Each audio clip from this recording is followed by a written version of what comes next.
You're like, sorry, already blocked him, already banned him from ever communicating with you. No, I actually like Respawn. As hard to believe as that may be. He's got you fooled as well. Everyone needs at least one good abusive relationship in their lives. Welcome to Two Titans and a Hunter, a Destiny 2 podcast. A show where we discuss tips, tricks and tools to help all Guardians succeed and enjoy playing more. What makes us different? Well, we're not streamers or YouTubers. We just have a passion for Destiny and are dedicated to keeping Guardians informed and up to date with all the latest Destiny 2 news, information and opinions.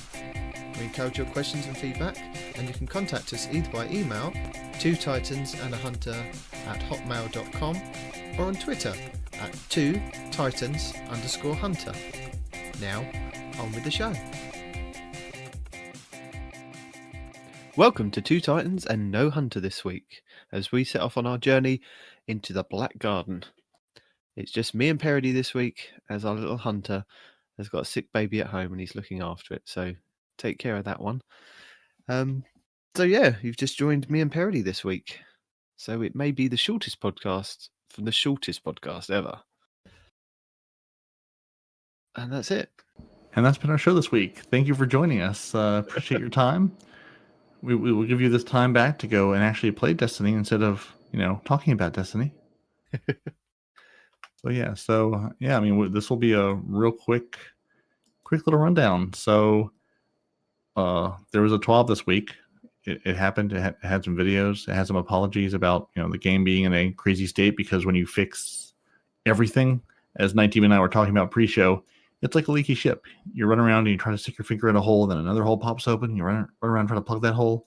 I mean, they've only moved the game from one major PC platform to the other.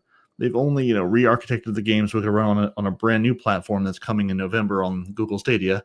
They've only then made it free to play and opened it to however many tens of thousands of brand new players. And, in addition to releasing new content and everything else, so they've only changed, let me checking my notes here, everything about the game has changed. Yeah. So it's no surprise that it's been a little rocky this week. And given that, they're part of the day one raid race was getting an emblem for a completion in the first 24 hours. And again, congratulations to Clan Ascend for getting through the raid first and having their titles and getting to hang out with the big show and get their giant belts. But I wanted to talk briefly about the Bungie help tweet about, due to a service interruption during the launch window for the Garden of Salvation raid, we have extended the deadline to earn the Dive into Darkness emblem until 12 p.m. Pacific time. Players who completed the raid during the time extension will be granted the emblem at a later date. And I saw that because I saw Galad's response to it saying, honestly, this is BS. Not because you've given people a fair chance due to server issues, but because many people quit around that 24-hour mark and went to bed just to get effing screwed. Not cool, in my opinion. A heads up to those gamers would have been nice. So he's not angry that they're doing it. He's angry that they didn't give people a heads up. Because again, if you're sitting at the 23 and a half hour mark and you're not going to do it, you're going, screw this, let's go to bed, we're not going to anyway, only to wake up and then say, oh, we've got some extra time to, get in here and do this. Yeah, unfortunately, you're not monitoring the tweets and things, are you, when you're focused on that one part of the game? It's like when you take a break, you kind of, let's have a look at what's going on Twitter, what's going on Reddit, YouTube, things like that. Or unless you want to look up something specific, it's not like you're constantly watching those things, is it? Yeah, exactly. I mean, maybe if you're streaming, you've got a chat that's screaming at you, hey, here's a thing. But I didn't take note of when those when the timestamps were, when they actually got the information out there. And again, if you're head down in a raid, you're not really reading your chat. You're not really looking at anything else. You're trying to figure out, okay, we know what to do. Because at that point, you've got the mechanic down. It's just executing that mechanic. And that's the struggle. I mean, that was our struggle with our little, world's first attempt, Frozen Clan run of, let's just jump in and see if we can figure any of it out. Just to see if we can make any progress at all. And we got the little, now I don't want to, it's like, do we talk about anything on the raid at this point? Do we throw the spoiler alert warning out? Let's not spoil it. It's been close enough. We'd figured out mechanics and we'd worked out various different things, and we'd got so far in it. It wasn't the first encounter, but it's the kind of opening of the raid, I guess. Yeah, We'd kind of the figured out very a first few bits. things there with all the new mechanics, and we were working really well. But it was just there was other things to go and do. It was you know it's exciting to go and play the new Vex Offensive. Well, you know, we gave it our best try as only we could. Exactly. We had some new frozen folks that managed to blow themselves up with explosives that claimed they had previously never done so. We said, "Welcome to the clan." That's our calling card. That's what we do here. So yeah. So one little note too. If you as you're collecting the Dreambane armor, don't delete it. Thank you, Detrick from the clan, for figuring that out for all of us. If you delete a piece of Dreambane armor, you have to go replay the content to reobtain it. Otherwise, you can't actually progress your campaign story. So when you get the Dreambane armor, don't care what light level it is, press the little lock button, keep a hold of it, so you're not having to redo content just to get through your campaign. Another tip for the Dreambane armor: when you get to the Beyond mission, where you have to equip all the Dreambane armor to get into it, you can equip it all. Once you're in the mission, you can then put on your highlight items. It doesn't matter at that point, and the campaign will still continue or still progress once you've completed that mission. So it's only you need to equip it to get into that mission. You don't need it on throughout the whole mission. That is good to know, because I, of course, just equipped it and ran with it and didn't think anything of it. I said, no, it was about 860-ish level at that point. I was like, I can get through this. It'll be fine.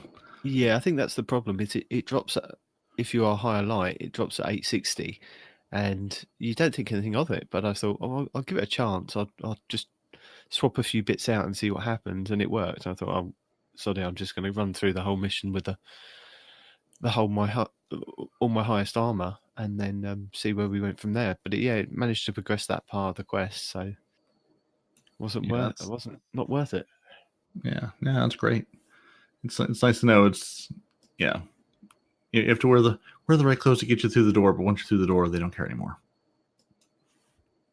So this show this week is going to be sort of like tips and tricks and tidbits as we come to them, because again, there's not much of a TWAB. We've just been playing the game the last week. We've jumped into the Vex Offensive, jumped into the raid a little bit.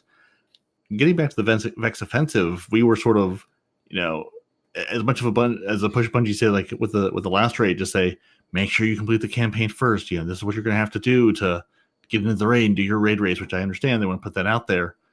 We sort of jumped out of the raid after about an hour and a half, saying, okay, this was fun. Let's go do the Vex Offensive. And then we all were like, well, wait a minute, we have to go do a thing. What's this thing we have to do? We went to our core, picked up our things, still couldn't do it. We're like, okay, there's no Vex Offensive. What do we have to do now? We had to go, was it the Eyes Up Guardian on the moon? Basically, we had to go and wait for the Vex to show up for us. So those 3 Vex invasion points on the moon, there are now Vex invading them. So we would drove around, saw a couple Vex here and there, nothing really happening, drove back around. Suddenly, the Hellmouth all of a sudden exploded in Vex and became those big giant arc bolts and arc portals in the sky. And all the Vex showed up. So it was very nostalgic trying to hunt the wolves back in D1 when the wolves would drop, and I vividly remember having fire teams of 3 sitting on Venus saying, okay, you go here, you go to the third spot. When they drop in, yell whoever it is, and the other 2 will race over on our Sparrows to get into the action before it finishes. This felt very similar to that, although a much longer encounter, because the Vex show up and they're there for a while and they bring lots of friends. Yeah, I think that was the thing. It was probably made clear if you actually read or listened to what Ikora was saying, that you had to go to the moon and do those Vex invasions before you could go and do the Vex Offensive. But I think because we were in such a rush, we'd gone to the tower, or we'd congregated in the tower for the raid. The thing flashed up for Ikora. We all picked up bounties and things from her, and nobody really paid much attention to it. We then went into the raid and then came back, and everyone was like, why won't it let us do the Vex Offensive? And we were all kind of flashing in orbit, not, thinking about it. And some of us were saying, well, I haven't finished the campaign on this character. I haven't done this, haven't done that. So it was kind of, what do we do? So I think it was just more excitement on our part, wasn't it? That we kind of, it took a while to figure out that we had to go back to the moon and do that mission.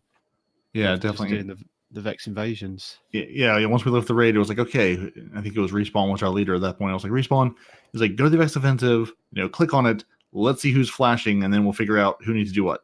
All 6 of us were flashing, so that didn't help. But Vex offensive is, again, try not to get too in depth and try not to spoil too much. It's a lot of fun. It's still not quite the horde mode that I really wish the game would give us at some point, but it's a lot of fun. It's like the Infinite Forests in a very lush garden setting, because man, Destiny can create a set piece. I just want to load into the Vex offensive without the Vex and just sort of sit there and see the sights and stare off into the distance and look at all the flowers. It's just a beautiful game. Have you had a chance to get into it, Nitedemon? I've done 2 runs, and all I can say is it's a lot of fun, and the weapons are dropping like cake. They're just like, here, have a weapon, have another weapon. Would you like another weapon, sir? Sure. Oh, you seem not have enough weapons. Have another weapon.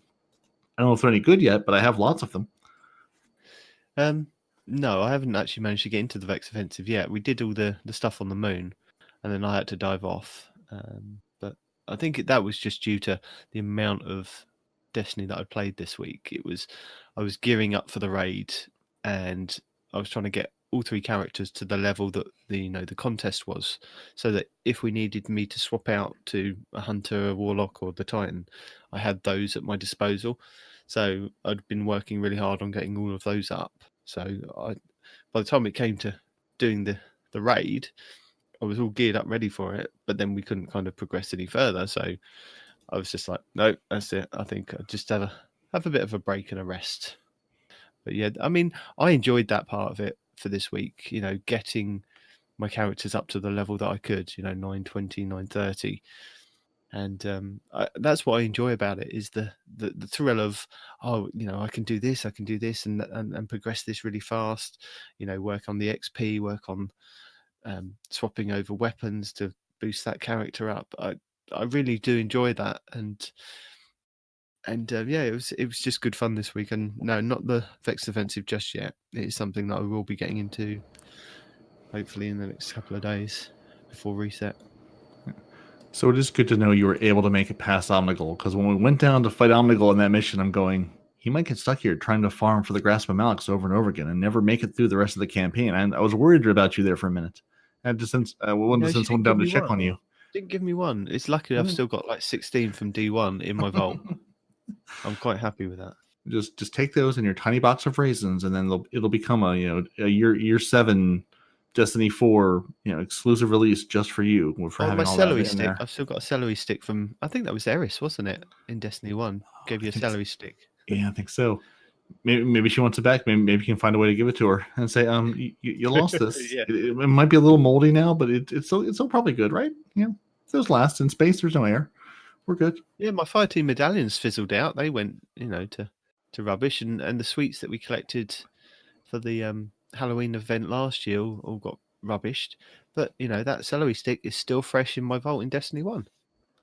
Yeah, that's marvelous. I always wonder, like, was there, again, knowing what we know about the game and the various iterations and how many things they've scrapped, I wonder, was there a plan for all this that just didn't quite, was there a storyline that just didn't quite come to fruition? Were they going to do some little fun hidden unlock that they just never did? Are we going to read one of these things, game 8 years later, someone has finally figured out what to do with these things? Is there something in the game where they're just all sitting there going, guys, we've given you the tools you need to solve this, and no one has yet? I just wonder about that. It's like, or is it just another throwaway trinket they've given us for no good reason? It was like the ramen tickets, wasn't it, from the ramen shop? Yeah, it's like certainly this must start something or be a quest item or have a purpose of some sort, but not yet. At least not that we know. No. If you're out there and know, please tell us so we can feel smart too. We're holding on to these just in case. You never know. Taking up valuable vault space. So, is there any extra news this week? There's not a ton. There's a little bit, again, our PC friends have had a little bit of a rough road getting across. They did push a hotfix on Thursday, October 3rd. So apparently if you had more than 300 friends on your Steam friends list, the game would crash. So if you were too popular, you couldn't actually be popular at all. So they did push a fix to fix the 300 friend game crashing issue on Steam, because I've seen that listed in a bunch of different roundups and news and tweets. So that should have been fixed again. I don't play on PC. I haven't even turned on cross save. I assume the PC people will scream at us if it's not fixed yet. Yeah. And if you want to read all about the changes to Shadowkeep, they have an article, their patch article for 2.6.0. It goes over all the Shadowkeep changes. We're not going to read them here. Don't worry. You're saved. But basically that goes over. Well, if you're for trying this to week anyway, you're safe. Exactly. So if you're trying to remember, I know you guys said this gun got a buff or this gun did something. Yeah, those 2.6.0 patch notes are up, and they do detail all of the changes, all the weapon, all the armor, all the changes. I read through them briefly. I didn't see anything glaring about, that we hadn't covered in the past. That I may have slipped some other stuff in there. Coming into Shadowkeep, they've gone over so many different bits, and they've gone, right, this is this, this is this, and this is this, and we've covered it. And I had a look at it, and I was like, well, everything that you're telling us here, we've pretty much covered in every podcast leading up to this. So it's something that we don't necessarily need to go into. So if you've missed it, go back and listen to the last couple of podcasts. But if you want to read quickly through it, we'll link that in the show notes. Yeah, I thought that was interesting. And it is nice at least to have all that in one place, because I know sometimes they sort of like, you're like, which TWAB was it? And actually, I'm sorry, it was the 2.6.0.1 update. So add that at one to the end. That goes over all the changes. So I misspoke, because 2.6.0.1 gives you all of that. Okay. And yeah, it is sort of nice to have that all in one place. You're not trying to remember. I do this a lot. I go back and say, okay, which TWAB was it where they talked about this? Or which month was it where they mentioned that? So it's nice just to have it all in the patch notes, and there it is. And I appreciate sort of the drip feed over the last couple of weeks of, here's what we've done with weapons, here's what we've done with armor, versus day one, boom, here's a big giant list of changes that just makes your head spin. And since we have no patch note preview this week, we will go over a little a brief known issues list. This is not all the known issues, but there are a couple of known issues in the game. So Peroty's known issues list in lieu of patch notes previews. So the players will not receive the Gatelord's Eye at season rank 7 if they claim it in an equipment locked activity. So if you're running, say, a Nightfall or something where your equipment is locked, you will not receive your Gatelord's Eye. I don't know if it goes to the vault. To the postmaster. I don't know where it goes, or if you just have to do another activity to unlock it. Doesn't say. But if you're not seeing your Gatelord's Eye relic, most likely go play another activity, turn the game off and on again. I imagine it'll come back there once it allows you to be granted. The reward list, wasn't it? Leave it until after you've completed the event and your equipment is unlocked before you actually claim it. Yeah, then it should show up for you. If it has been abandoned, the completed Essence of Anguish quest step can be reacquired only by unlocking the Lectern of Enchantment again. The Search for Answers quest step may not appear in a player's inventory even after talking to Eris. Please check the postmaster to pick up the quest and continue the campaign. I think that's the one I ran into, because I had room in my character, and I think it was the Search for Answers quest. It just wasn't there. I talked to her, and she's like, "Here's a quest," but it never showed up. So I had to eventually go back to the postmaster and figure that out. Yeah, I had one where I'd completed the quest, and the quest steps both went to the postmaster. I went and collected them, and put them back in my inventory. There was one with like 7 question marks thing just stayed in my inventory, but it looks like when I jumped onto another character that progressed anyway, but for some reason it's still in my quest log, so I don't know if that's a bug as well. I think on certain things it just does progress, but the game hasn't caught up with itself to say that needs to be taken out of the quest steps, or we've already progressed that, don't worry about it. Yeah, I know there are a couple of things like that where Destiny sort of has to catch up with itself. So, and very similar, if the Firewall quest step is dismantled after completing Eris's weekly bounty, you'll have to wait a week to pick up a new weekly bounty to obtain a new one. Same thing with the Luna's Calling weekly quest. If it's deleted before collecting the rewards and the bounty is claimed, you will still have to wait a week to complete it. I assume they mean until reset, not like a full week from whenever you delete it. Once reset comes again, you can pick up the quest again, then you can redo it. Some players who purchase the Shadowkeep Deluxe Edition may not receive all 4 season passes, but instead may receive 1,000 silver per unredeemed season. Players may spend that silver to purchase future seasons through the Seasons tab in the Director menu. Players who encounter the error, problem reading game content on Steam should ensure they are not running Destiny 2 with elevated permissions. For example, do not use Run as Administrator. They should also check Steam to make sure there is no file called steam_appid.txt in their Destiny 2 install directory.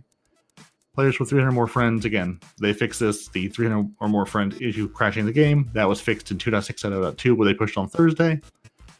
And they are investigating reports of players regarding issues with the PC migration. In the meantime, if possible, players should retry the migration, and they have a link in the TWAB of how to actually initiate that process. So again, if you're migrating on PC, there's help forms for it. Reach out to Bungie. We'll work with you on this. They're aware of some issues going on with it. And yeah, that's what it gets me back to of not a Bungie announced issue, but sort of the UI confusion, because it seems like we sort of have in the new UI for the quests and the bounties, it appears that you sort of have a total number of quests and bounties you can have, but it's not like a set number of each. Because a couple times I've looked at my quest list and gone, I have space here. I see that there is space to put quests in, but you're telling me that there's no space for these quests anymore. So why can't I pick these up? So it's just a little confusing. I wish they would have graded that out or something so I could see exactly like how many quests I can hold or bounties. It sort of just seems to be you can have, what is it, 63 of everything and sort of split up, Yeah, you have to kind of balance it out, don't you, of what's on one side and what's on the other. Yeah. And a while, Fuzko has joined us. Let's Hey, go. all. Welcome back to the podcast. It's funny you were talking about the quest managing, because I was struggling with that for quite a while. Yeah, it seems to be. I think we've all sort of had the same problem. We're looking. You probably did what I did. Look at this going. Okay, it says I see there's spaces there. Like, but prior to Shadowkeep, if there was a space there, I could fill it with a quest or a bounty. But now it seems like we can have 28 quests and 30 bounties, but there can be extra room below there that you can't actually fill with anything. It's just there to tease you and taunt you, and you're going, it's there, but I can't interact with it. It seems like a weird design. I don't know, design choice, design flaw, miss. I don't know. It's different, but I would like quantifiable clarification, like you said. It would really just help in my ability to have everything that I need or think I need to have. Yeah, because that's one thing I don't remember seeing anywhere of, here's the total of things you could have, but nothing about it being sort of split in two. Yeah, so we're just sort of talking about the game this week since the 12 was next to nothing. It's basically we put out a game. PC players have had some issues. Speaking of which, since you play on PC, have you run into any issues, bugs? How was were you playing at all on Battle.net before this, or did you start fresh when Steam launched? Did you go through the migration at all? Yes, I went through the migration. I myself didn't have any issues with the migration, but my younger brother and a friend of mine did. One of them still doesn't have it resolved.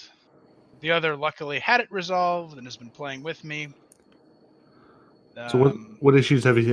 Is it the Forsaken content thing coming over, or just being able to get in the game at all, or he hasn't been able to get his characters over at all. Period. Ooh. So he's one of the few bugged like that still. Okay, yeah. So he's stuck in the world of Battle.net. We're telling you to please retry it and hope it works that time. Yeah. We've been talking about the PC things going. I don't know. I have no PC that plays this game. Can't really tell you. Go to Bungie's forum. So I figured you could give us some actual insight on how it's gone for you and the folks you're playing with. And there's still a couple of Black Armory quests that crash out for me whenever I try and do them. Oh, that's exciting. Yeah. There's a number of the people problem have there, the don't issue. you? Don't do the Black Armory quests. What are you doing the Black Armory quests? It's all Shadowkeep, my friend. Well, play the new content. Don't moan about the old content not working. I'm just grinding up so I can get to the raid. Yep. So how high light are you at the moment? I'm currently sitting at 917. Cool. Very nice. Do you have a group you're going to go in with at some point, or just LFG it and say whichever suckers I can convince to run around with me? I've got 2 people so far, and then it's just going to be, oh God, who can I grab from the Reddit or the app? And be like, here, come die a lot with me. Let's have fun. Yes. Because that's half the fun of the raids, is learning the mechanics and getting everything down. And then hopefully pulling some of the randoms into the guild or a more consistent basis. Well, we actually managed to run with a full Frozen team, didn't we, Peroty?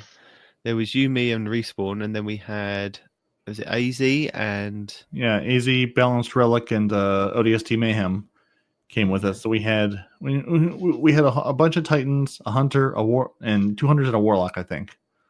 So yeah, 3 Titans, two Hunters, and a Warlock. How'd that go? interesting? We had people blowing themselves up on objects and into the backs of other people.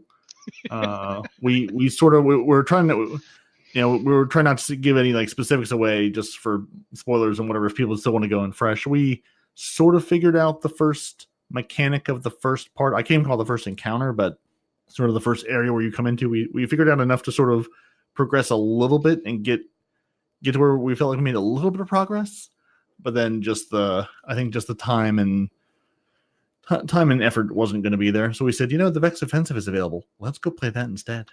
I have been enjoying the Vex Offensive. Yeah, it's been a lot of fun. Did you actually read the steps and go visit Ikora and then figure out you had to do the Vex thing on the moon first, or were you like us going, why can't we load into this? We were not told about this. I just saw I needed the eyes, and I saw that the Vex things were spawning, and we kind of stumbled into it, and we're like, things are finishing. Oh, nice. Yeah, things are live now. I can go murder people. And it was Die Evil Robot and a lot of robots. Yeah, and they brought friends, and they brought 2 friends, and they told 2 friends. And now there's just robot bits all over the moon. It's going to be a real mess to clean up. And Yeah. I thoroughly enjoyed the arm and a leg bounty. That got quite the chuckle out of me. Which one was that one? I picked them up and I just sort of blew through them, but I wasn't really reading what they were. It's like collect 100 of the Vex like chassis materials. Oh yeah. It's just that sort of grim levity that Destiny has that I enjoy so much. Yep. Just so good. You're murdering these people. You murdered them really good. That's okay. They'll just build more. Exactly. Keep murdering them. Yeah. It just has to be a point where I wonder, even for the Vex, it's like you've made this many robots. None of them have come back. This hasn't gone well for you. You'd think you'd maybe stop trying at some point and go, maybe this was a bad idea? I don't know. I don't know. It's like one of them droid factories in Star Wars, isn't it? They just constantly churn them out. There's no end to them. We've Very got parts. We've got enough Vex milk to keep it going. So have you? I was curious too, because since they moved the forges, but gave you the opportunity to play the forges now in a rotating playlist on the EDZ. I was curious if the forges were still actually where they were, and yeah, seems like it. So I ran down the Burguzia Forge earlier just to see if you could still get to it, the old way we got to it before Shadowkeep launches. So it looks like once you've unlocked the forges, you can still run down. Although you can't actually activate the forge once you get there. Oh. So I wonder if it's now only accessible. I honestly haven't looked into this that much, but I wonder if it's now only going to be accessible through the playlist, because I had that thought of, again, the folks coming in doing the Black Armory quest line and the Black Armory content. Is that all still going to be there, or is it just going to be the rotating list through the EDZ now? Well, I think when you did the playlist, when you did the quest, you went to each forge, didn't you? You either did it solo or with your team, and you activated it as part of the quest. And then it was only then when you wanted to go back and forge the weapons that you had to go to the specific forges. But now on the playlist, it actually says that it will forge any weapon from that playlist. But like you were saying the other day, you spawned into Burguzia, didn't you? And on the day that I joined, I think I went to Izignami, and I was like, oh, Izignami, that's a bit of a pain. I have to throw the balls up to somebody, and if the team's not working right, then, or if I jump in with people that don't know how to work the forges, that's going to be a bit of an issue. But we managed to get ours done. But you were saying you had issues, didn't you, even destroying that tank?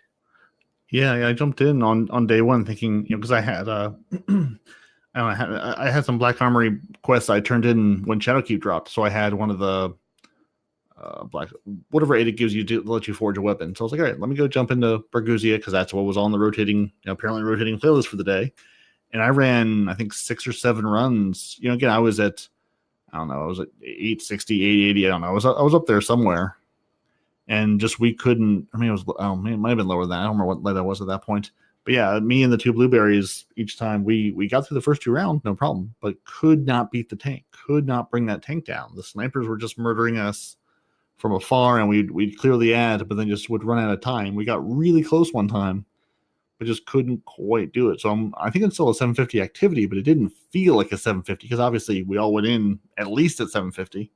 Yeah. But it felt rough. It felt like, it felt like going into that, day one of getting the Black Armory stuff unlocked, and maybe that's sort of where they're sending it back to. I think because everything's been brought up to 750, no matter what activity it is, all the base stuff. I think that's the issue. People at 750 might struggle with it. But I mean, I went in just to test whether the bounties gave you XP towards your battle pass or your season pass, and I completed a couple of them, and it didn't. It only gave me like the glimmer and the materials that I needed to get more weapons from there. So I don't know if that's something that they're going to patch or update, because also the bounties that you get from the tribute hall that say that give you glimmer once you finish the tribute hall didn't give me any glimmer, and they also didn't give me any XP, so that they were redundant, or maybe it just might have been me on that day. But I did figure out that the menagerie, if you're at a certain level of your light, it will give you the equivalent light level that you are. So I think I went in there 923, and I needed I think it was boots or something like that, and my boots were at 921. I went in there, crafted some boots, and it gave me 923 boots, but it gave me a couple more boots that were 922, 921. So at least I got one pair of boots that matched, then brought me up higher. So Menagerie does act like a filler up to us. I think it's probably going to be up to 950. If you need a certain item, you can go in there, craft it, and it'll bring you up, or it'll give you that piece of item that you need. So I went around various different things, testing what I can do and what gives me what, really. That'll be nice, because in the past it's always been that, like you said, the Forever 29s or the Forever 950s now of I just need this, whatever this is. I need the helmet, I need the gloves, I need the boots, whatever it is. There was no real way to get those. You just had to keep playing content to hope your powerful drop happened to be that. So having the Menagerie as a source for those will be nice. I think that's the thing, isn't it? Everybody's going to be 950. I mean, there's only going to be like the elitist players that are going to be higher than that. But then it's going to be a grind if you've got a vault like mine to get everything up to 960. I'm not going to get everything up to 960. So come Iron Banner and things like that, where power is implemented, that's going to be interesting, because there'll be certain players at 950, there'll be certain players at 960, and the damage scaling without, it'd be interesting to see that coming up, because we've got that in a couple of weeks. Yeah, we're going to see a bunch of folks coming in probably at 750 too, because that's the only content in the game where your light really matters, and on the PvP side. So you've got people coming in going, oh, let me step into this, and just getting destroyed, going, oh my god, what happened? So hopefully Bungie, I'm sure they seem like they've done a pretty good job again trying to get people acclimated to the game. They put a new player guide that sort of goes over sort of some of the basics of the game, but I don't know how. And maybe Fuzko, I know you played D1, but are coming back to D2, stepping into the game in its current iteration. It just seems like, where do you start? Like, other than, okay, let me jump in and do this. Let me choose a character and do the campaign, and maybe get a feel for which character I want to be, which class I want to run. But where do you even go from there? I mean, I guess it's sort of, again, if you're a big PvP guy, go play PvP. If you're a big PvE, there's tons of it out there. But even now, as someone who's played this all the way through, I look at the game going, there's way too much to do. I don't know where to spend my time. Not even just to try to get the power level grind up, but just, I want to go hang out and just play the game. Where do I go? It just seems like there's always more stuff to do, which I guess is the point. It's vastly overwhelming with all of the things, because I didn't pick up Forsaken until about 2 weeks ago. No, 2 weeks before Shadowkeep came out. And it's just daunting how much there is now, and there's no clear direction to go. And I know a couple of folks I've been talking to They look at all these quests to get all the old exotics and the legendaries, and they're like, do I even need these anymore? Are they even worth getting other than for a collection? What's worth having? You Yeah, know? that's interesting. Yeah, I mean, things like there's a Mida multi-tool quest that you can do from, I think, year one. With the scout rifle changes, I've seen that weapon show up in the Crucible a lot more. So that may be one that you want to kind of go off and finish and grab. But I see your point that there's no kind of clear direction. I think the idea was to get everyone to 750 so that you can play anything that you want, but there's no real set path that you have to do, to be honest. Only to get powerful gear. The old stuff, like you were saying, you can still get that stuff, and some of it is relevant and some of it isn't relevant. Uh, yeah. Yeah, and that's sort of where I think the looter shooter sort of fails it. And especially if you're coming in from sort of an RPG mindset, going, hey, this is an RPG game, I can build this character and progress and do this. It's sort of like, okay, well, what's your play style? Okay, well, my play style is this. So what weapons do I need? Well, there's this and this, but and again, given what the current meta is, again, if you're a PvP player, you might care a lot more about the meta than not. But if you're doing PvE, it's Respawn will sit here and tell you that I'm wrong and you should get this gun and this gun and this gun and do this, but it's sort of just whatever weapon class you like and feel comfortable with. There's a lot of hand cannons in the game, so if you're a hand cannon person and you can use those, more power to you. If you're like me, where give me more bullets, I want my auto rifles. There's a ton of stuff out there to play with. That is, yeah. Again, I almost wish they had done. I mean, I know with the Crucible changes, they made sort of a here's our sort of control intro to Crucible list of here's how to sort of get a feel for it, how it works, and some of the mechanics of it.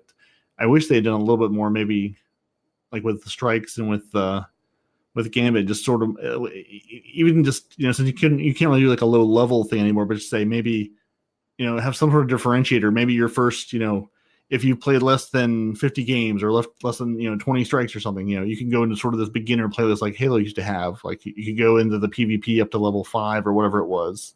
Since we don't have anybody at level 5 anymore, we're all level 50, 750 light. And have some differentiator say you can step in here and sort of get a feel for what this is before before we sort of throw you into the menagerie of everyone else out there. It's an interesting problem to solve for sure, and I don't know how good a job they've done with it. So it's always interesting to hear people's perspectives coming into this, going, "Oh my God, there's so much here." And I know that's one thing I can't remember where I read it this week. They said, we are aware this is an issue we have. There's tons of stuff to do. But where do we start? Where do we point people? It's almost not. I like that you don't have to go through a full long campaign and devote all that time to getting to the light level, but it almost would be good to have some sort of campaign or some sort of intro thing to do, or maybe they would take you through a couple of campaign missions, run you through a strike, introduce you to Gambit, have you do some PvP, just sort of, here's a taste of what everything is, now sort it out. But even coming in and going, I have 3 characters to choose from, and each of those characters then have 3 choices to make of what I want to run on classes, and then those classes have stuff. It's like, it's not a massive skill tree by any means, but it's still enough of a skill tree or enough of a choice to go, where even do I start? Well, I think they did at least from what I've heard, I haven't done it personally yet, is the way they do the new light is that everyone starts out on the EDZ and has a whole bunch of intro missions, and you slowly branch out from there with the new light. But returning players are kind of SOL. Yeah, you're just thrown in because they're like, oh, you were here before, you know how this works. It's like, no, I don't, because you made massive changes while I was gone, and everything is different now. Everything is different. Everything is scary, and I miss my security blanket. Yeah. The neighborhood has changed. It's not like it used to be. All my favorite places are gone. I think the thing is that they leave things like that up to the YouTubers, don't they, and people on Reddit and the forums to kind of inform people that have either been away or new players coming in. This is what you need to kind of do. They kind of leave it up to other people to tell players what to do. It's not very straightforward with well, and then there's also those from benevolent Bungie. folks who decide to make us lovely podcasts to help us out and introduce us to new and terrifying material. Indeed. Yes. All we do is point you in the right direction of what videos to watch, really. Again, it's a huge help. So thank you guys for doing this. That's right. And thank you for letting me be part of it. Yeah, no, absolutely. Yeah. I mean, that was sort of our, part of our motivation to start this was there's so much. It's a game where if you just played the game and maybe you were vaguely aware of Reddit or maybe you knew they had a Twitter feed, but even if you were just following the official sources of the game, that's not even scratching the surface of sort of what you almost need to know.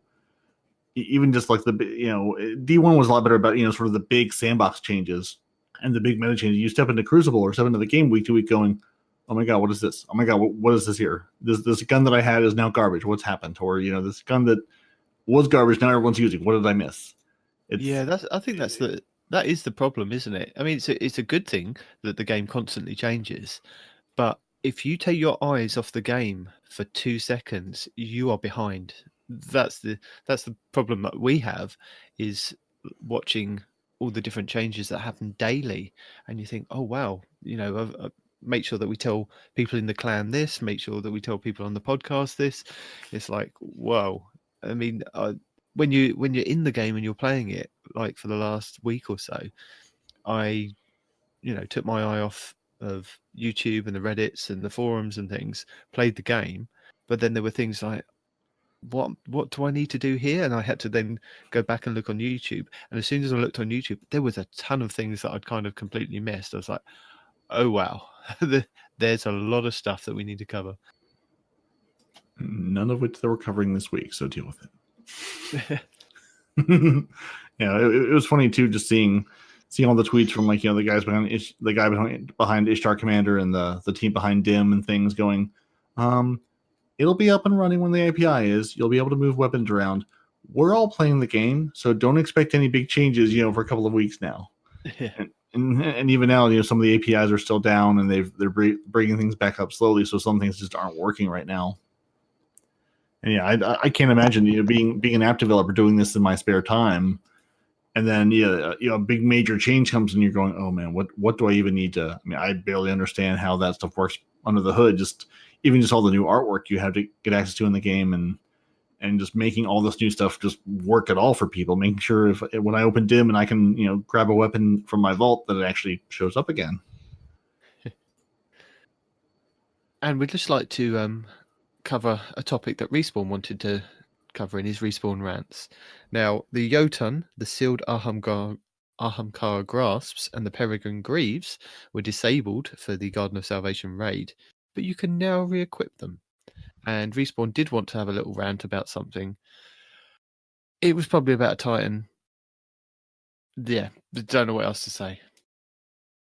Should we, since we have his rant in text form, should we do a dramatic reading of his rant? Maybe in your Alan Rickman voice from last week, or should we just leave it for the good people and say, you know what, when Respawn turns back up, you could enjoy his rant. Oh no, the Alan Rickman, please. Jeez. that will be marvelous. Where is it? Let's find it. It was a world of titans with one-eyed masks wielding Revoker, Recluse, and Truth Flash Coil. Cancer! Cancer! Is what he was screaming about earlier. Should we start below that? Anyone who says Titans aren't OP, blah, blah, blah, blah. Do it in your best Respawn voice. Come on. I don't have a good Respawn voice. That's the problem. Maybe we should have Fuzko read this in his best Respawn voice. That's an absolutely horrifying thought. No, you have to do it. Come on. Just do the angry voice. So you join us halfway through a conversation where somebody's complimented Respawn, and I've said to them, don't compliment him because... Just because. He doesn't need it. No, he doesn't need more pats on the back. Doesn't need the head to grow any bigger. LOL. And those that agree with me don't get special treatment. I just respect their honesty and don't stick to their bias and claim the Titans are balanced in any way. They are balanced. You just don't use your hunter in the way intended. Here you are. Here's a handy little video to help you hunt a good scrub. And I put a link to M Tash's This Is Nutty video. But it has a build where you have to max out your artifact, just for clarification there. And it's not very Alan Rickman-y of you. Oh, sorry. No need to thank me for helping you out, as I know I'm not going to get it. Smiley face. You're an effing idiot, or you don't understand English. Don't know which is worse. The fact that we have to max out our artifact and only use an arc subclass makes you think the Titans are balanced? You can use one-eye mask on every subclass, first of all, and secondly, Peregrine Greaves. Enough said. Stop showing off one very specific build that you can't even do without a maxed out artifact and claiming Titans are balanced and Hunters are OP. Your argument is invalid, and stop this ridiculous claim that you are so crappy you have to listen and use a Titan only. Use something besides a Titan, then come at me with your BS claims. Even Astrocross said the Titans are OP, and someone at Bungie mains a Titan. As a Hunter, I still crap on Titans, but that was only because of tactics, not class abilities. I am a smarter Hunter, not a better character/class. Speak for yourself about not having a max artifact. My point still stands. End of dramatic reading. This has been your dramatic Respawn Rant for the week.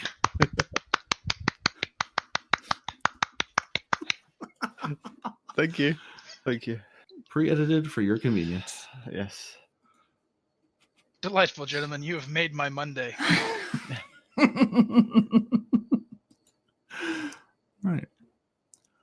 So, at long last, Bungie Help has told us about the glorious return of the Crucible Labs. For those of you who don't remember way back in the distant past when Crucible Labs were a thing, it's something Bungie made to test out things in PvP, to see if they worked or not, so they can make changes. We had it very briefly, then it went away, somewhere into the ether. Maybe they went down with a fire team of 9, maybe it never came back, we're not sure, but Crucible Labs has thankfully returned to us with Elimination. Now, Elimination, they're going to try out different settings each week so they can get feedback from players on which settings they like and which settings they don't. Presumably to then take those bits of feedback and put them into the game and give us an elimination game type that we can at least mostly get behind. Even if we suck, at least we can play it. And this week's Crucible Labs Elimination did have an issue where heavy ammo is spawning at the beginning of each round instead of 90 seconds. We've implemented a fix to this issue. So if you played Elimination and there was lots of heavy and it was raining down from the sky on you, hop back in because it should be a little less now. And Cosmo has some bits for us saying, feedback about New Light's implementation has been heard.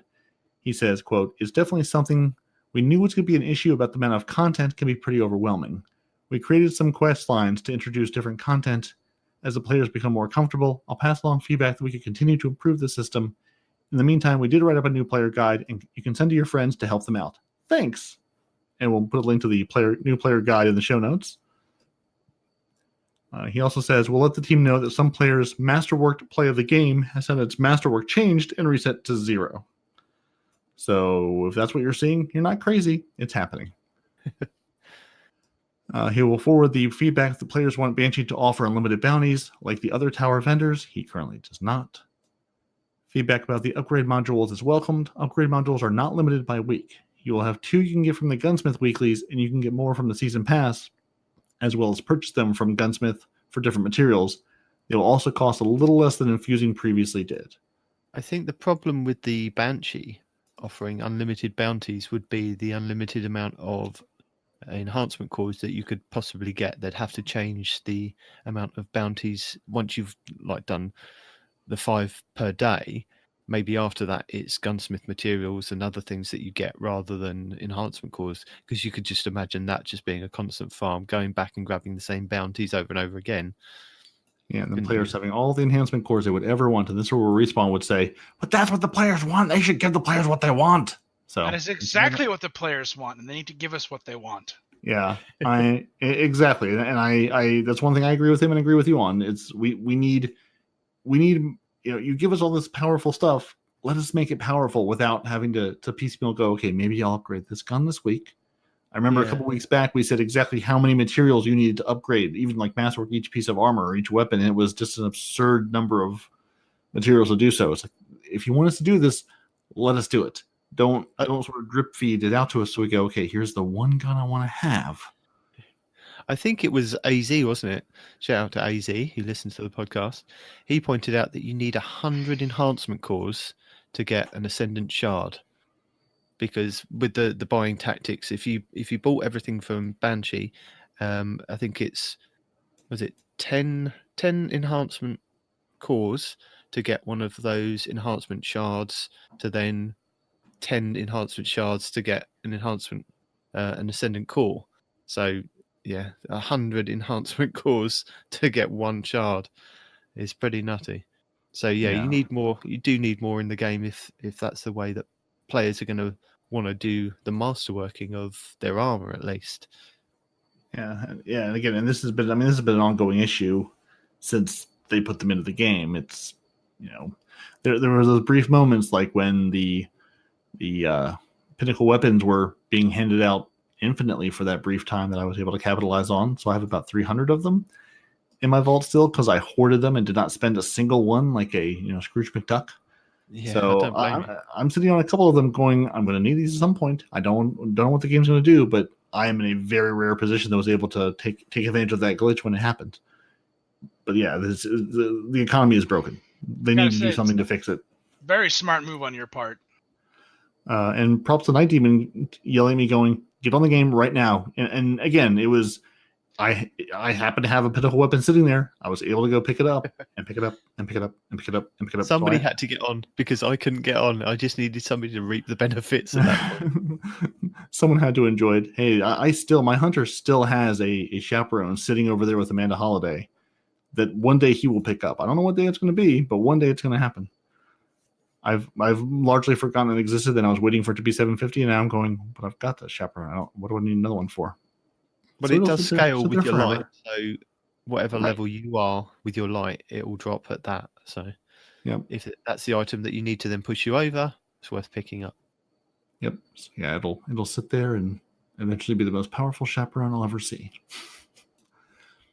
And again, the overall cost of infusion with the new upgrade modules still uses the same currency, glimmer plus planetary materials plus enhancement cores, but the total cost is slightly less than before. Masterworking Armor 2.0 is what utilizes the new currencies. Feedback regarding the Rampage nerf to Breakneck has been forwarded to the team, so which is basically players are saying, you nerfed Rampage on the Breakneck, now there's no real reason to use the Breakneck. It wasn't a super powerful gun to begin with, and now it's even less so. So if you're working your way through the pinnacle weapon for Breakneck and in Gambit, it's still a fun auto rifle to use, but it's not it wasn't a great weapon then. It's not a great weapon now. Now there's even less of a reason to go get it. Exactly. That and the Oxygen SR3, the scout rifle, that still haven't found their place in the game yet. I mean, it's sad for those weapons that, hey man, there's these cool quest lines to go get these weapons or this neat grind to go do, but the weapon is ultimately useless. There are better things that are easier to get, so why bother? Yeah. There's definitely, and that was sort of even when they were things. It's the PvP guns are worth grinding for. The PvE guns, I'm not really sure. I mean, the Oxygen SR3 could be fun if it had better perks on it. The 21% Delirium is just a bullet sponge of a machine gun, but unless you're trying to take down a boss or something at short range, why? The Breakneck, it's a fun auto rifle, but the Suros is better. I don't know. They all have weird spots. Whereas the Recluse just destroys things as an SMG, and they had to nerf the two pinnacle hand cannons because they were just destroying everyone's faces. So I get it, but the PvE weapons have never really had their day in the sun. So I'm sort of glad we went away from the pinnacle weapons to the ritual weapons, which are just locked, and they're not going to be game-breakingly good, at least hopefully. No, they're just meant to offer a combination of perks that you haven't seen before. So that's quite interesting because I've got a couple of videos coming up that are worth checking out if you want to have a look at a couple of the pinnacle weapons. Ooh, very nice. Are we at that point now? We will be in just a moment because we still need to pass along feedback that players would like to see all armor made into universal ornaments. I saw a tweet by somebody go by, and I unfortunately did not grab it when it went through the warp stream about. I think you can currently apply Iron Banner ornaments, or if you have them, you can pull them in collections and apply them to things like you can the Eververse armor. Apparently, that's not supposed to be the way that works. So they're actually working on a fix to remove that, but you can currently do it. Players are saying no. Let me put the Iron Banner stuff on everything because it looks good and we like it. And the team is aware how to do that. Very good. And the team is also aware of feedback regarding the blinding white startup screen. So yeah, apparently the blinding white startup screen, not great. I would like to give feedback from the game a couple versions ago when you opened it and the game, you loaded the game up and you walked away to go grab a drink because your Xbox was a little bit slow, and you agree with the da da da da music that started, and you forgot to turn your speakers down and blew them out. Yeah, good times. Well, those of us who use headsets don't have that problem. You just have no ears anymore. No. I don't use those things anyway. And now we are at Nitedemon's long collection of beautiful videos he has watched this week as a handcrafted small batch collection of videos, top YouTuber content. So if you're sitting around going, where do I even start? Please, for the love of God, help me. Here's where you can go. Like I was saying earlier. Please, for the love of God, Night Demon, help me. Exactly. Now, I mean, I know a lot of people won't be trying to stretch themselves and get to 950 as quickly as possible, but there are a few tips and tricks that will help you get your alternate characters up to a level that you don't mind then just running through the campaign. We have a couple of guides for you to check out, and I've watched everyone, and each one's got a slightly different take, or they overlap each other. So we have Abontis has a leveling guide from 750 all the way up to 950 plus. Fallout Plays has a guide, also getting up to 950. MTash has a video of how he got from 750 light to 931 in 20 minutes. And Cheese Forever has 5 ways to power level up to 900 for your alternate characters. And there's a lot of tricks that you can do with going into your collections and pulling out the old blue items if you've got enough glimmer and shards to do that. And then going into your battle pass or your season pass and equipping grabbing an item out of that to then push yourself up even higher. So check out the videos, because each one will give you a tip of how you can kind of progress to a certain point that you're happy with, now that we're past the raid race and nobody's really, unless you really want to kind of just do the raid in the next week where everybody will be saying, we want people at 950 and we won't take anybody less. So this might help you to kind of boost your power levels up. Must have 15 clears, must be 960, must have year 7 Galahorn. We'll be checking. Yes. Sometimes they don't check. You can just get in. Cheese Forever has been on a run of videos this week. I think he's put out a video literally every hour on the hour for about 3 days. I've watched, I'd say 99% of them. Sorry, Cheese. He also has a video guide list for new players coming into Destiny, which is worth checking out if you're a new player. So I think it's about 5 or 6 videos that you can watch that'll hopefully kind of inform you of what it is to come into Destiny. So I've put that down as a playlist you can watch.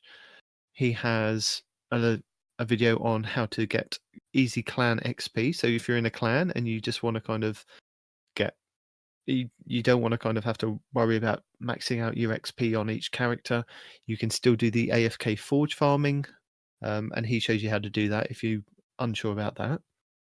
He has a guide on how to unlock the moon chests with the hive symbols. It is pretty straightforward, but if you are struggling, then check that out, because I think some of the symbols are hidden, and in the video it kind of shows you roughly where you kind of need to be looking. Here's a video on the Trove Guardian pathway has opened, and now that's a hive knight that's wandering around on the moon, and that will give you a secret pathway to get a chest. He has a guide on how to get the orbital cartographer emblem. There is also a tire game with a no pressure secret triumph, and I was completely unaware of this. There is a game that you can play next to Eris. You can input some of those lost souls into a machine, and a tire comes out, rolls down a hill, and then you can push the tire and guide it into one of the holes, all these little craters, and there's a secret triumph from that. So there's a guide for that. He also goes over where to get armor mods and weapon mods with the new system. He also covers the free powerful engram that you can get from the Bungie rewards. So if you didn't know, there is you can get a powerful engram just in your postmaster by just going back onto the Bungie rewards section and re-signing up for that. There's a video guide for how to do that. There is a guide for Destiny symbols in your display name on PC, Fuzko. This might be interesting for you. So there's a font set that you can download onto your PC and then you can insert Destiny symbols in your nameplate on PC, which looks pretty cool, but it's not transferable to console, unfortunately. He also has a video breaking down the super mods, which are nerfed from the old armor sets, and he goes into damage numbers for that. An interesting watch if you're kind of half building a new set of 2.0 and still hanging on to your old armor sets. Covers what's what with that. We also have turning old ornaments into universal ornaments glitch, which is what Peroty was saying earlier with putting your Iron Banner ornaments onto gear that you currently have now, because it's intended that when the Iron Banner stuff comes out, that you can put the Iron Banner ornaments onto Iron Banner gear, not onto every other armor piece that you can get now. So there are a few things that you can kind of grab from the universal ornaments that aren't available, but you can with this glitch. Whew. We still got a few more to go. So this is where we get to the point of all the guides in the game. So this might be something for you, Fuzko, and anybody else that's out there that's playing the game and that's got all these different things that they need to do. MTash has a guide on how to do the 100k Nightfall. So this is for a powerful engram drop. So this isn't there's 3 different tiers at the moment that we know of. There's tier 1, tier 2, and the powerful. And the powerful ones should be the ones that get you plus I think it's 4 or 5 light, so they will take you above the 950 power gap. But if you're grinding up to 950, there's no point in kind of just leaving them. You can just grab them to help boost your light. So MTash has a video on the 100k Nightfall guide. Jarv has a how to glitch into the new dungeon. So if you go into the Shadowkeep at the back, there's a kind of green area where it's locked. You can see like one of those hive things, like in one of the missions on them, I think it's on Titan, where you have to shoot the 2 witches that have got that lock above them, and then you drop down in the hole. You know that one, guys? Absolutely. So yeah, this is kind of green plate. But if you go off to the right, you can kind of go under the map, and he does it, but I think it was a warlock, and glides under with a sword, and then you can go back round and down into the dungeon and explore. So if you're interested in doing that. Ninja Pups has a guide on how to farm the original Destiny 1 loot in Destiny 2. There is a mission that you get, I think it's from Banshee, and I can't remember the name of it, but I think it's an exotic quest for something. But it takes you back to the old Cosmodrome, and you are fighting a walker, and you have to kill 3 captains to progress or something. But if you carry on just shooting the walker, you can loot a chest over and over again that spawns after destroying the walker, and you get original shit from Destiny 1. You can get the original first gun that you get, the Kostov, and you can get the original ghost from Destiny 1. So I've gone and done that. It's quite fun to do. Are those now also sitting in your vault with the celery and the tiny box of raisins and the 15 grasp of mallets? No, because this is Destiny 2. So This is on a different inventory system. right, so you're taking up space in your new inventory system with your 150 ships yes. and your whatever else you've managed to cram into your vault. No, I dismantled all my ships because I needed the glimmer. So I've reached the cap of the glimmer. 86 so fizzled fireteam medallions. They're in the vault. I can't be bothered to dismantle them yet. All of your Sunrise Warrior shaders. Yes, I have all the Sunrise shaders. Come on, be proud of that. You earned them. I did, over and over again. I've had them drop many times. Anyway, getting back to the guides. Houndish has a guide for the Deathbringer exotic rocket launcher. So this is the rocket launcher that you get after completing the campaign mission from Eris. You'll get another mission that you can go off and do with visiting the 3 lost sectors on the moon. And if you do that, you can then progress this quest and get the Deathbringer. Really good exotic rocket launcher, worth getting. And then he also has the beginning of the Divinity exotic quest. So this popped up after the raid was completed, and you can get the Divinity trace rifle. Well, you can get halfway through the quest stage, because that's as far as anybody's got. I believe there is a step that you need to do with something to do with the raid. I'm not 100% sure, but if you watch the video, he'll take you through to the point that everybody's kind of stuck at the moment. So at least you've kind of got that progression. Late breaking news update. Destiny Tracker tells us that someone has achieved it. There's a screenshot of I have toes with 2 eyes. I have toes. As a screenshot of the Divinity trace rifle on their character. So it is out there in the game. So whatever step people were stuck on, apparently, they're unstuck now. Nice. Planet Destiny has a couple of guides for you. So they have all the Jade Rabbit locations. So there's these little kind of puppet things with space helmet heads on that you can give. I think it's rice cakes. The much little like rice cakes, yeah. Yeah. Much like we had with the cats in the Dreaming City. If you gave them mints, you got a weapon or an item from them. So Planet Destiny has the guide on all the locations for the Jade Rabbit. They have the locations of the charms that you can get for the weapons for Eris. So you have the Essence of Greed, the Etherical Charm, the Essence of Failure, and that's the Captive Core, and the Essence of Vanity, the Horned Wreath. And they have a guide for each of those locations, so they'll be linked. Glitch Tutorials has a solo Garden of Salvation raid chest. So if you want to try this, I believe he again tried it with a warlock and a sword, and you can load into the first part of the raid, and you don't even have to open anything. You can just follow the path that he takes and go under the map and over the map and through the map and things like that, and you can get to the first chest in the raid, much like there was a guide to how to get to several chests in the Dreaming City on their raid. So that's worth watching if you want to kind of loot that chest and get a few items from that. Again, I'm not sure if it works on a Hunter or Titan, but I'm sure somebody will try and let us know. Fallout Plays has a guide on how to unlock the Vex Offensive, which is the Eyes on the Moon, which we were saying that we were struggling with earlier. So if you want to watch that and just kind of get yourself familiarized with how that works and how the Vex Offensive works, Fallout Plays has a guide on that. Ninja Putts has a 9 Lost Dead Ghost location. So again, once you finish the campaign and you go, I think it's a mission, I think it's a quest actually that you get from Eris that says you have to go back and repeat playing the opening mission. On your map, there'll be a big red crest that it'll be the opening mission again. And if you pick up the bounty from her, go and complete that, you'll get an orb of light or something at the end of that mission. If you go and give that to Eris, she will give you a choice of 9 Dead Ghost packets that you can pick up. And as I said, Ninja Pups has a guide for each location of those. DPJ has a fastest XP farm video, and he also has a loot room farm with primes, catalysts, and glimmer. So this is again the mission that we were talking about going back to the Cosmodrome.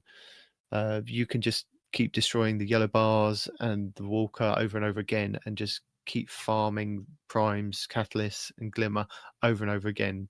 The only problem is with that, don't destroy the captains that keep coming, or don't even shoot the captains, because if you land one shot on the captains and somebody else comes into that instance and kills them, it counts that you've killed that captain as well. So just be careful what you're shooting at. Now, for those of us who've already done that mission, can we go back and do it again to farm that? Or is that kind of one and done already? I think it's a one and done unless you have another character. Fair enough. So this is where you start your new light character. That'll be fun. I've got a couple of builds for you. So as I referenced earlier in the Respawn Rant reading, MTash has a video on a new Hunter build where he utilizes the Wormhusk Crown and a fully maxed out artifact. Go and check it out for all the details, because I'm not 100% sure on all the specifics. Rustophilus has a 15-second super. This is for Hunters, Respawn. I know you want to listen to this. So he goes over a build that you can get a super in 15 seconds. Worth watching, Respawn. Again, just pointing out to you, Respawn.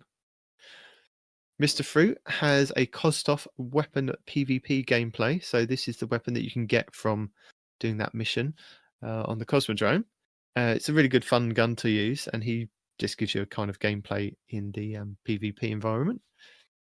Destiny Fun Police has a couple of videos on rapid fire pulse meta and the Vex offensive pulse rifle. So there's a couple of videos for you to check out there. And then finally, we have Aztecross Gaming has several videos for you to check out. So he goes over the Lectern of Enchantment with all the best weapon rolls and the curated rolls to look out for. And then specifically, he highlights the grenade launcher Love and Death, because there are a couple of good perks on there with like the spike grenades that you can get on that. And apparently it makes it a god roll grenade launcher to have. So go and check that out. He also covers the Crimson Exotic Hand Cannon with the changes with Shadowkeep. And he says it's not as good as we all thought it was going to be. Basically, with the damage drop off, it's kind of, he doesn't know whether it's an intended kind of nerf to the weapon, but it's not playing as it kind of was described it should have been. So go and check that out and see if you kind of agree with him or don't agree with him. He goes over the Gambit Ritual Weapon, the Exit Strategy Submachine Gun, with a review on that. Here's one for you, Peroty. Sweeter Business. He goes over the Sweet Business with the update is 2.6.01 with a review on that, and says it's a really good gun, basically. I know. I have the Gnawing Hunger version of it. It works great.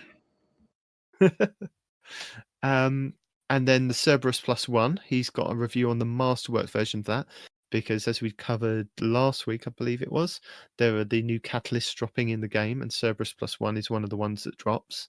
And he's got a fully Masterworked one that he covers in his review, and it looks pretty nasty. But I think the only downside of that is that the Masterwork, you have to hold a specific button down. I believe it's X on Xbox, and it tightens the spread of the shots. So you have to be quite close. It's a bit like a shotgun with the tighter spread of shots, but he says it's still a beast. And then the Peregrine Greaves thing that everybody's been talking about, which is why they were nerfed for the raid, with the 1-2 punch. There, he's got a video on that. So he shows you kind of testing on Greg down on Titan, how much damage it can do. So that's worth a watch if you're interested. And that has been your very long list of tips, tricks, and guides for everybody to check out.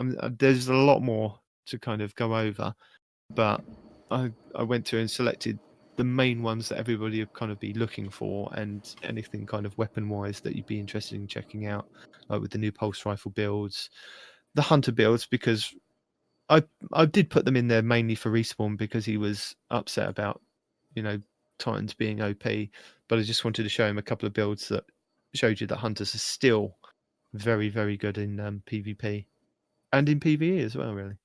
So that might be it.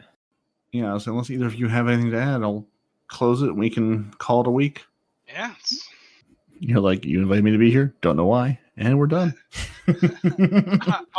Always happy to be here. Currently grinding out my strikes. So if I seem distracted, it's just nice to have another opinion or another voice on the show. You mean one that's not screaming at you and telling you you're wrong while not knowing what they're talking about? Something like that. Yes. Similar to that, yes. Yeah, so I think it's time for the close. All right. Well, thank you for joining us this week. Your Titans are Peroty and Nitedemon. Your hunter is Fuzko, F-U-Z-K-O. Go find him on PC. You can email the show at twotitansandahunter@hotmail.com. You can hit us up on Twitter at twotitans_hunter. You can find us on Facebook and Instagram. You can join the Frozen Clan at join.frozen.party, but we're getting pretty full, so unless you want to be Fuzko's friend on PC, go find another clan and just send us friend invites. All your friend invites are Respawn. He will sort them out for you. Find your favorite Guardian on Xbox Live or PC. You can watch the show on YouTube. You can listen to the show on Apple Podcasts, Google Play, Spotify, and everywhere fine podcasts are sold. I leave you with visions of hunters and helms of Save 14, because it's the last thing you'll ever see. Enjoy your punch, guys. Bye. Ft.Fuzko, you have to say goodbye. Oh, right. Bye, y'all.